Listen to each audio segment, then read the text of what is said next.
Hello everyone. बेटा अपन लोग याद करेंगे सारे पॉइंट्स मैनेजमेंट के चैप्टर नंबर 1 के। स्टार्ट करते हैं पहले मैनेजमेंट की definition. Management is a process of getting things done with the aim of achieving organisational goal effectively and efficiently. इसको रट लेना है, ठीक है। उसके बाद इस लाइन को भी रट लेना है। मैनेजमेंट गाइड करता है, डायरेक्ट करता है, ठीक है, the efforts of different individual, ठीक है, in order to achieve common objective. ठीक, चलो। प्रोसेस का मतलब सीरीज ऑफ फंक्शन, इफेक्टिवनेस का मतलब कंप्लीट टाइम पे कंप्लीट करना, और एफिशिएंसी का मतलब मिनिमम कॉस्ट पे कंप्लीट करना, ठीक है, यानी कि सही तरीके से काम को करना। उसके बाद कैरेक्टरिस्टिक्स के अंदर अपन पढ़ते हैं managed continuously. Managed continuously, aim का मतलब मल्टी डायमेंशन, ए का मतलब ऑल परवेसिव, शांति रखो भी, चलो बोलो। एन का मतलब इंटेंजिबल, एन का मतलब इंटेंजिबल, जी का मतलब ग्रुप गोल, डी का मतलब डायनामिक कंटिन्यूअसली। बस अभी शांति रखो। Management manage continuously. एम का मतलब मल्टी डायमेंशनल, मल्टी डायमेंशनल के अंदर अपन 3 चीज पढ़ते हैं, management of work, management of people, management of operation. Work, people, operation. उसके बाद ए का मतलब ऑल परवेसिव, एन का मतलब intangible, management is all pervasive, management is intangible force, management is, G का मतलब ग्रुप गोल, तो management is a group activity, management is goal oriented process, ऐसे ही बोलना है। डी का मतलब management is a dynamic process, management is a continuous process, dynamic process, continuous process, goal oriented process, ठीक है, और ग्रुप एक्टिविटी। चलो आगे बढ़ते हैं।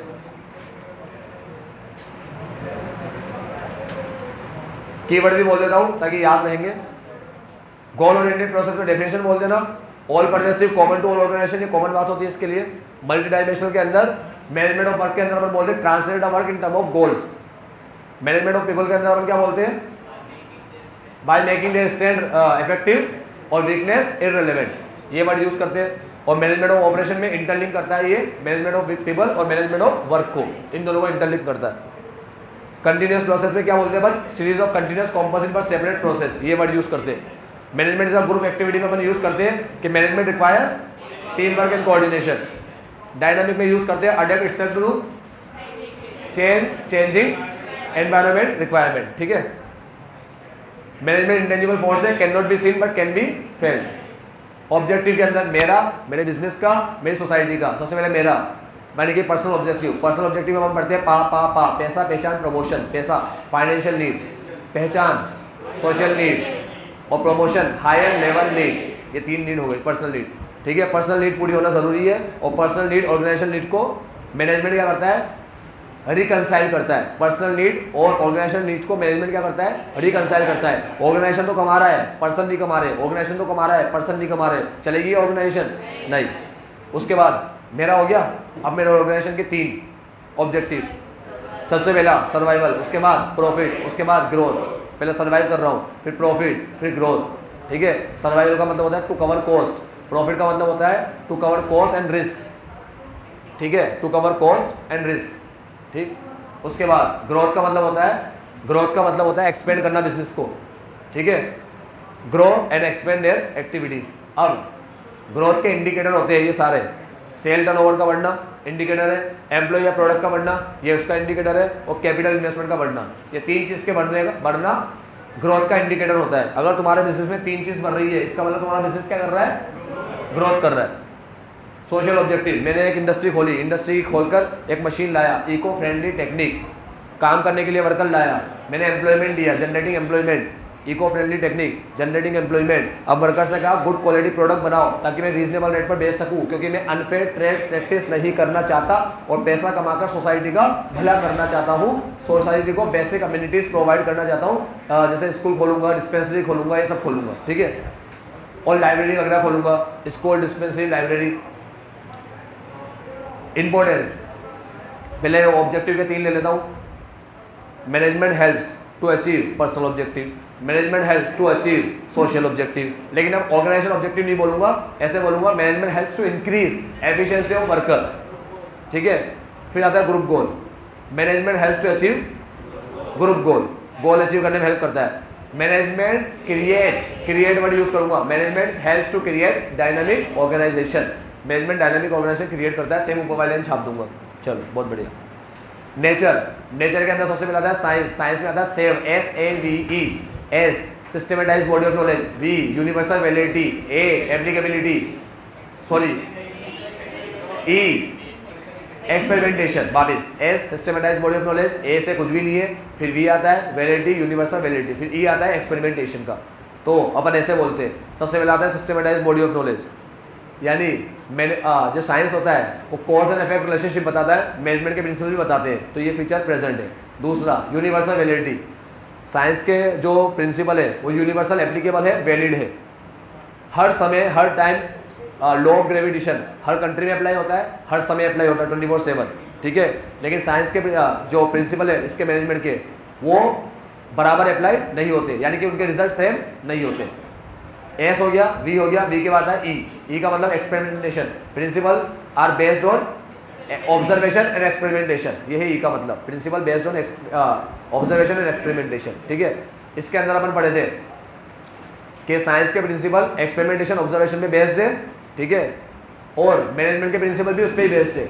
लेकिन साइंस के प्रिंसिपल को अपन एक्यूरेटली प्रेडिक्ट कर सकते हैं, मैनेजमेंट के प्रिंसिपल को एक्यूरेटली प्रेडिक्ट नहीं कर सकते। उसके बाद आगे बढ़ते हैं, तो मैनेजमेंट के अंदर अपन ने देखा एक फीचर प्रेजेंट है, दो प्रेजेंट नहीं है, एक प्रेजेंट है, दो प्रेजेंट नहीं है। तो मैनेजमेंट इन एग्जैक्ट साइंस है, सोशल साइंस है, सॉफ्ट साइंस है। अब आते हैं management is an art. Art के अंदर अपन ने पढ़ा PPT या TPP, कुछ भी बोल दो, तो PPT बोलो या TPP बोलो। तो पहला theoretical body of knowledge, P का मतलब प्रैक्टिस एंड क्रिएटिविटी, दूसरे P का मतलब personalise application. Theoretical body of knowledge, practice and creativity, personalise application. सबसे पहले theoretical body of knowledge, management में पढ़ाई आर्ट्स के अंदर पढ़ाई होती है, मैनेजमेंट में भी पढ़ाई होती है, यूनिवर्सिटीज़ वगैरह है जो पढ़ाई कराती है। दूसरा प्रैक्टिस एंड क्रिएटिविटी, ठीक है। आर्ट्स में क्या होता है, प्रैक्टिस और क्रिएटिविटी होती है, ऐसे ही मैनेजमेंट में प्रैक्टिस और क्रिएटिविटी होती है, ठीक है। प्रैक्टिस करते हैं और हर पर्सन अपनी क्रिएटिविटी यूज़ करता है। साथ में पर्सनलाइज एप्लीकेशन का मतलब होता है आर्ट्स के अंदर जो कला होती है वो पर्सन टू पर्सन डिफर करती है, ऐसे ही मैनेजमेंट भी क्या होता है, पर्सन टू पर्सन डिफर करता है। तो तीनों फीचर मैनेजमेंट के अंदर है। तो management is a full fledged arts. Profession की बात करें तो प्रोफेशन के अंदर सबसे पहले सीए की पढ़ाई करनी है, well defined body of knowledge लेना है, नॉलेज लेके एग्जाम दूंगा, रेस्ट्रिक्टेड एंट्री, पढ़ाई करूंगा एग्जाम दूंगा, पढ़ाई well defined body of knowledge, exam दूंगा, रेस्ट्रिक्टेड एंट्री, एग्जाम देने के बाद ICI प्रोफेशनल एसोसिएशन मुझे डिग्री देगा, फिर डिग्री लेकर मैं उनके रूल फॉलो करूंगा, एथिकल कोड ऑफ कंडक्ट को फॉलो करके सर्विस करूंगा। पहले पढ़ाई well defined body of knowledge, फिर एग्जाम, रेस्ट्रिक्टेड एंट्री, फिर ICI मेरे को प्रोफेशनल एसोसिएशन मेरे को डिग्री देगा, फिर मैं एथिकल कोड ऑफ कंडक्ट को फॉलो करके सर्विस करूंगा, service motive and fee as remuneration, ठीक है। तो प्रोफेशन के अंदर well defined body of knowledge, हर प्रोफेशन के अंदर पढ़ाई होती है, मैनेजमेंट में भी पढ़ाई होती है, ये फीचर प्रेजेंट है, वेल डिफाइंड। दूसरा रेस्ट्रिक्टेड एंट्री, हर चीज़ में एग्जाम होता है, एग्जाम के थ्रू एंट्री होती है, ठीक है, एग्जाम के थ्रू डिग्री मिलती है, यहाँ पर भी एग्जाम होता है, डिग्री मिलती है, लेकिन वो एग्जाम देना, डिग्री लेना कंपलसरी नहीं है for the designation as a manager, ठीक है, ये कंपलसरी नहीं डिग्री लेना। प्रोफेशनल एसोसिएशन CA का ICI है, मैनेजमेंट का भी है, लेकिन उसका मेंबर रहना कंपलसरी नहीं है। Ethical code of conduct, CA ने, ICI वालों ने, प्रोफेशनल एसोसिएशन ने एथिकल कोड ऑफ कंडक्ट बनाया है CA के, ऐसे ही मैनेजमेंट के भी क्या है, एथिकल कोड ऑफ कंडक्ट, लेकिन जब मेंबर रहना ही कंपलसरी नहीं है तो ethical code of conduct follow करना भी कंपलसरी नहीं है। उसके बाद last service body and fees remuneration. CA जो होते हैं, यानी जो जितने प्रोफेशन के लोग होते हैं वो सर्विस प्रोवाइड करते हैं और फी चार्ज करते हैं, जॉब भी करते हैं, सर्विस भी करते हैं। लेकिन मैनेजमेंट के अंदर अधिकतर लोग क्या करते हैं, सिर्फ जॉब करते हैं, सैलरी बेस्ड पर्सन होते हैं, सैलरी बेस्ड पर्सन, ठीक है। लेकिन आज के टाइम पे कंसल्टेशन की सर्विस देना शुरू कर दिया इन लोगों ने, ठीक है, और कंसल्टेशन सर्विस बहुत ज़्यादा बढ़ रही है। तो मैनेजमेंट क्या है, not a full fledge profession, management full fledge profession नहीं है, बट डेवलपिंग प्रोफेशन है। उसके बाद अपन पढ़े 3 लेवल होते हैं, टॉप लेवल, मिडिल लेवल और लोअर लेवल। सबसे पहले टॉप लेवल की बात करें, टॉप लेवल के अंदर ये आते हैं CEO chief executive officer, COO chief operating officer, CFO financing officer, CMO marketing officer, financial officer, marketing officer, ये सारे बड़े बड़े लोग, MD president chairman, MD president chairman, ये सब आते हैं। इसके अंदर सबसे पहले 2 चीज़ बनाते हैं, 3 चीज़ की जिम्मेदारी होती है, 2 चीज़ बनाते हैं। सबसे पहला गोल और स्ट्रेटेजी को फॉर्मुलेट करते हैं, पॉलिसी को फ्रेम करते हैं। 3 चीज़ की जिम्मेदारी होती है, ओवरऑल रेस्पॉन्सिबिलिटी की, कोऑर्डिनेशन की, ग्रोथ एंड सर्वाइवल की। आओ आगे बढ़े। Middle level management, middle level management सारी बात सुनकर आए, ठीक है। अपने पर्सन को बुलाया, एंश्योर नेसेसरी पर्सनल, पर्सन को बुलाया और बुलाने के बाद इंटरप्रेट करी पॉलिसी। पहला एंश्योर नेसेसरी पर्सनल, दूसरा interpret policy of middle top level management, top level की पॉलिसी इंटरप्रेट करी, सबको ड्यूटी असाइन करी, काम करने के लिए मोटिवेट किया, एक दूसरे के साथ कोऑपरेट करने का बोला, कोऑपरेट विद अदर डिपार्टमेंट, एक अदर डिपार्टमेंट के साथ कोऑपरेट करने का बोला, ठीक है। उसके बाद सुपरवाइजरी लेवल यानी कि लोअर लेवल। अब एक बात कर दूं उसके पहले, प्लान सुपरिटेंडेंट नाम का बंदा आता है मिडिल लेवल में, लेकिन सिर्फ सुपरिटेंडेंट नाम का बंदा होगा तो लोअर लेवल में आएगा। फिर अब बात करते हैं लोअर लेवल की। लोअर लेवल के कई सारे नाम है, ऑपरेशनल, सुपरवाइजरी, ये अलग अलग लेवल, ठीक है। Operation level, supervisory level, shop floor level और first line manager, shop floor level और फर्स्ट लाइन मैनेजर, इतने सारे नाम है इसके, ठीक है। शुरुआत करते हैं इसकी। इसके अंदर कौन कौन आता है? सुपरवाइजर आता है और फोरमैन आता है। अब ये लोग क्या करते हैं? वर्कर के साथ, ये मिडिल लेवल की बात सुनकर आए, वर्कर के साथ इंटरेक्ट करेंगे और उनके इंस्ट्रक्शन पास करेंगे, वर्कर के साथ इंटरेक्ट करेंगे, इंस्ट्रक्शन पास करेंगे, पॉइंट नंबर 1। पॉइंट नंबर 2, काम करते हुए देखेंगे, सुपरवाइज करेंगे काम करते हुए। क्यों देख रहे हैं? क्योंकि क्वालिटी को मेंटेन रखना, ठीक है, क्वालिटी को मेंटेन रखना और वेस्टेज को कम करना और सेफ्टी स्टैंडर्ड को मेंटेन रखना, इन सब की जिम्मेदारी इनके ऊपर होती है, ठीक है। इन 3 चीज़ की जिम्मेदारी इनके ऊपर होती है, क्वालिटी को मेंटेन रखना, वेस्टेज को मिनिमाइज करना, सेफ्टी स्टैंडर्ड को मेंटेन रखना, इसकी जिम्मेदारी लोअर लेवल की होती है। अब लोअर लेवल वर्कर को काम करते हुए देखते हैं, उसे पूछते हैं तुम्हें कोई प्रॉब्लम है, ग्रीवियंसेस इनके ऊपर तक ले जाते हैं, मिडिल लेवल को बताते हैं इनके ग्रीवियंसेस वर्कर के, ठीक है। और वर्कर बोलते हैं कि हमें प्रॉब्लम है, वेंटिलेशन की प्रॉब्लम है, लाइटिंग की प्रॉब्लम है, ऑर्डरलीनेस की प्रॉब्लम है, ठीक है, और भी कोई प्रॉब्लम है, एनवायरनमेंट अच्छा नहीं है यहाँ का, सब जो भी प्रॉब्लम होती है, ये सारी प्रॉब्लम वर्कर किसको बताते हैं? Lower level. और लोअर लेवल रेस्पॉन्सिबल होता है इन प्रॉब्लम को सोल्व करने के लिए, ठीक। तो ये हो गए 5 पॉइंट लोअर लेवल के। इंटरेक्ट करता है, इंस्ट्रक्शन पास करता है, काम करते हुए देखता है, 3 चीज़ की जिम्मेदारी होती है और सारी प्रॉब्लम पूछ करके ऊपर बताता है। और प्रॉब्लम क्या क्या होती है? वेंटिलेशन, लाइटिंग और ऑर्डरलीनेस।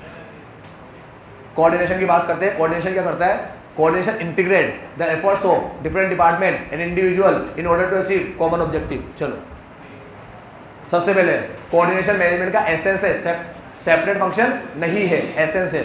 कोऑर्डिनेशन प्लानिंग के अंदर भी आता है, मास्टर प्लान और डिफरेंट डिपार्टमेंट के प्लान को इंटीग्रेट करते हैं। और ऑर्गेनाइजिंग में भी आता है, रिसोर्सेज को और एक्टिविटी को इंटीग्रेट करता है, ठीक है। ऑथोरिटी, रेस्पॉन्सिबिलिटी, अकाउंटेबिलिटी को कोऑर्डिनेट करने में काम आता है, ठीक है।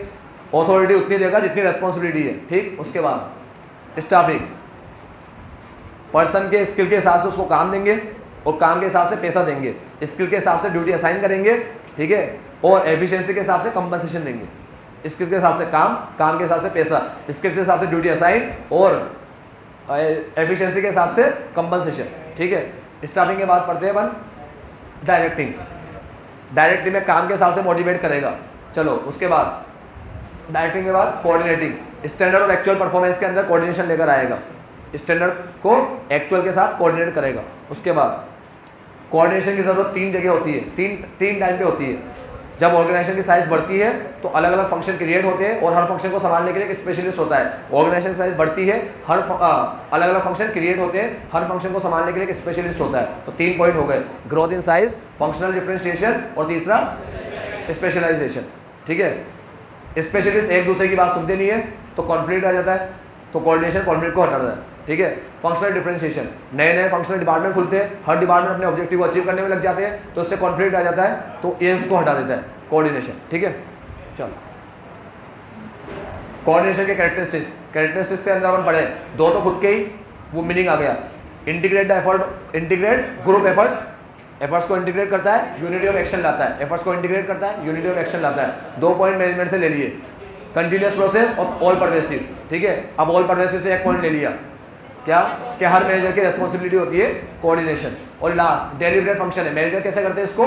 डेलिब्रेटली, सोच समझ के, ध्यान रख के, ठीक है। इस तरीके से सारे पॉइंट खत्म हुए। आज के लिए इतना ही, bye bye, take care, have a nice day, आपका दिन मंगल।